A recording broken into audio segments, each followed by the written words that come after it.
Hey, it's Dr. Amanda with Straightsmile Solutions, straightsmilesolutions.com, and I'm going to do another video. This is going to be like a beam readers video, and a lot of my videos I talk about beam readers. Y'all, I do not own this company, work for this company. I'm not a KOL for this company. As a matter of fact, I'm annoyed with that company right now because they've been extraordinarily disrespectful with me and some of my doctors lately. So I'm looking for other beam readers dupes, but it can't be only AI. So if you know, reach out to me if you're that person, and I will see some of your sample reports and let you know if I can make some content on you. But for now, I'm using the BR as just a placeholder for the next company that's going to be a little more respectful. Here's some of my beefs with the BR. Number one, they used to be super thorough where it doesn't matter. They would find that needle in the haystack. Like I felt like I could totally trust the company. Now it comes down to whether your predictive prompts are thorough enough to get the thorough response. And I don't even know if my predictive prompts are thorough enough, right?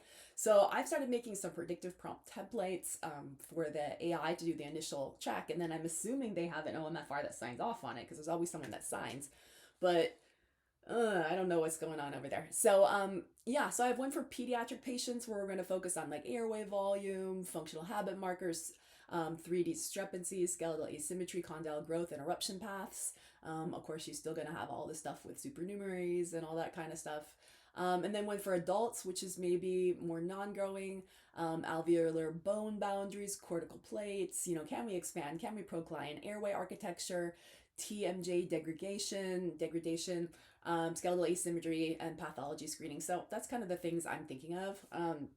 Remember, standard of care in the US is that you need to know how to read the technology that you purchase. So if you bought a CBCT and you take CBCT on a patient, you have to read it. You have to diagnose everything that's in that area, even if it's not in your type of field of dentistry. So if a sinus is in there and you're an orthodontist, guess what? You better know all about sinus pathology. And yeah, we do that every day. So that's why a lot of doctors are sending their cases out to OMFRs just for a double check on the report, just to make sure they're not missing something major.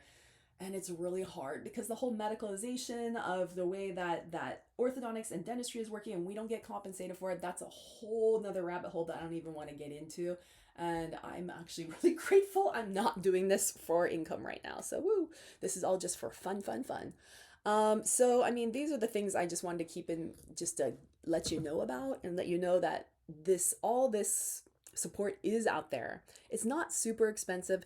Yes, there's a way to build a patient for it, but not all patients are going to want to pay for that. So the question is, what's going to happen if they say no, they don't want to pay for this? Now, is this case standard of care for you to still take? Are you still going to take it, or are they just going to go to the person down the road?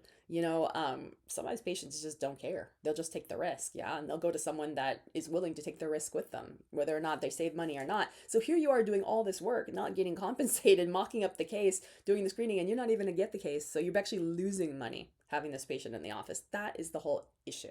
So we've got to find a better way to do this. I'm listening to each and every podcast about this. I've been talking to a lot of oral maxillofacial radiologists about it, seeing if they wanted to collab.